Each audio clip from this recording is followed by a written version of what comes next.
Bonjour les amis, j'espère que vous êtes vraiment nombreux de regarder cette vidéo. Une fois de plus, bonjour, salut. Mais avant tout, commençons directement. Dans cette vidéo, nous parlerons justement du travail. Nous parlons du travail. Notez bien, n'oubliez pas de mettre un j'aime ou bien de liker la vidéo si cela vous plaît. Et pourquoi pas de vous abonner sur ma chaîne YouTube. Et de ne pas oublier de cliquer sur la cloche sonore de notification afin que vous puissiez toujours être à temps lorsque chaque vidéo sera disponible. Nous commençons. C'est juste un conseil gratuit. Si vous mettez ces conseils en pratique, vous en sortirez. N'oubliez pas, je dis, n'oubliez pas de vous abonner et de mettre un like sur la vidéo. Le travail, c'est quoi? Nous allons définir le travail comme ceci. Regardez, nous définissons le travail. Il y a 3 définitions que nous allons vous lire. Je vais lire ça rapidement. Pardon, s'il vous plaît, pardon. La première définition dit ceci. Le travail, c'est l'ensemble des activités humaines organisées, coordonnées en vue de produire ce qui est utile. Oui, c'est l'ensemble des activités en fait de produire ce qui est utile. La deuxième définition dit ceci. C'est l'activité d'une personne qui agit avec suite en vue d'obtenir un tel résultat. Oui, en vue d'obtenir un tel résultat, le résultat qu'il imaginait déjà, le résultat qu'il avait déjà en tête. La troisième définition dit quoi?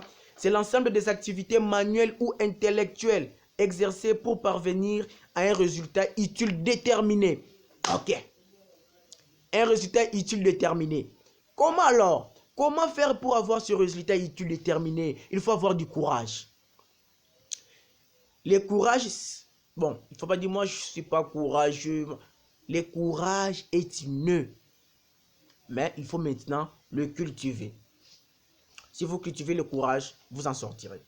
Celui qui ne travaille pas, ne mange pas non plus, ce n'est pas moi qui ai dit ça, mais c'est écrit dans la Bible. La Bible dit le paresseux, il s'agit de paresseux. La paresse, c'est un comportement d'une personne qui évite l'effort, qui évite de travailler, qui évite le travail, qui évite de chercher un job, qui évite de se mettre à l'emploi pour avoir l'argent, pour avoir quelque chose. Bon, nous allons parler un peu de 2 personnes. La première personne, il s'agit de Bill Gates. Vous connaissez Bill Gates? Bill Gates, c'est l'homme le plus riche dans le monde. Il a vraiment des fortunes énormes. Il a une belle maison. Pas une, il a 2 belles maisons. Il a de belles voitures. Sa vie est tellement... Il est vraiment à l'aise dans sa vie. Mais une chose que moi et vous, nous allons un peu... Excusez-moi, il y a la chaleur. Une chose que moi et vous, nous ne comprenions pas, c'est parce quoi? C'est quoi? C'est parce que Bill Gates continue toujours de travailler. Pourquoi pas il s'est dit que bon, comme moi j'ai de l'argent, je me limite seulement par là, je ne vais pas chercher les jobs, j'ai déjà l'argent, ok, c'est tout pour moi. Mais pourquoi Bill Gates continue toujours de travailler? Parce qu'il veut éviter la paresse. Parce que la paresse est condamnable, n'est-ce pas? La Bible condamne même la paresse. La deuxième personne, il s'agit d'un joueur, mais son enfant. Bon, parlons un peu de ces joueurs. Il s'agit de Cristiano Ronaldo, le Portugais. C'est un footballeur. Oui. Mais son fils continue toujours de travailler. Son fils, Junior Ronaldo, excusez-moi pour le terme, pour le surnom, Junior Ronaldo. Junior Ronaldo continue toujours de travailler. Mais pourquoi pas il s'est dit que, bon, je veux seulement consommer ce que mon papa a déjà. Nous sommes déjà riches. Je vais seulement consommer ce que nous avons.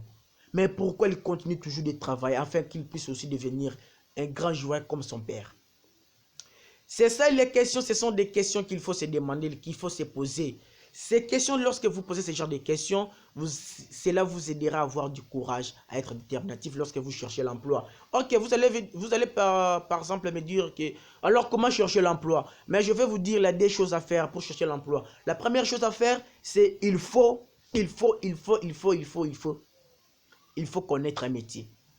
Apprendre un métier, c'est très important. Hein? Pourquoi? Parce que si vous n'avez pas un métier, vous n'en sortirez pas dans cette vie.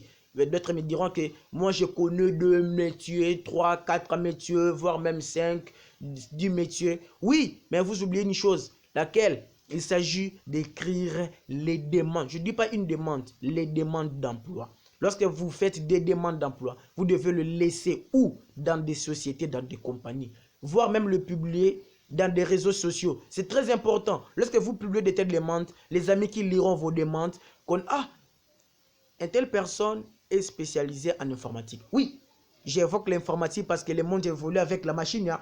L'informatique est tellement important dans cette vie. Lorsque vous connaissez même l'informatique, mettez ça en tête que vous allez vous en sortir. Même un peu que vous connaissez là, c'est très important. J'avais dit ceci, pour trouver le travail, connaître un métier, la première chose. Vous connaissez quel métier? Votre réponse? Ok, merci, c'est bien. Si vous ne connaissez pas un métier, cherchez, apprenez à connaître même un métier. La deuxième chose, c'est quoi? Il faut faire le demande. Combien de demandes? Votre réponse? Oh, ça dépend hein, de vous. Mais il faut que ça soit des demandes au pluriel. 2, 4, 5, 10, voire même 20 ou 50 demandes d'emploi. Faites-les. Où vous allez laisser ces demandes? Vous allez laisser ces demandes dans des sociétés ou dans des compagnies. Pourquoi pas le publier dans les réseaux sociaux? C'est tellement important. C'est juste un conseil gratuit. N'oubliez pas de mettre un like dans la vidéo ou j'aime et pourquoi pas de vous abonner et de cliquer sur la cloche des notifications, la cloche sonore des notifications afin que vous soyez toujours en temps de chaque vidéo qui sera disponible pour vous. C'est juste conseil gratuit. Dans cette chaîne, on parle de tout, sauf des choses.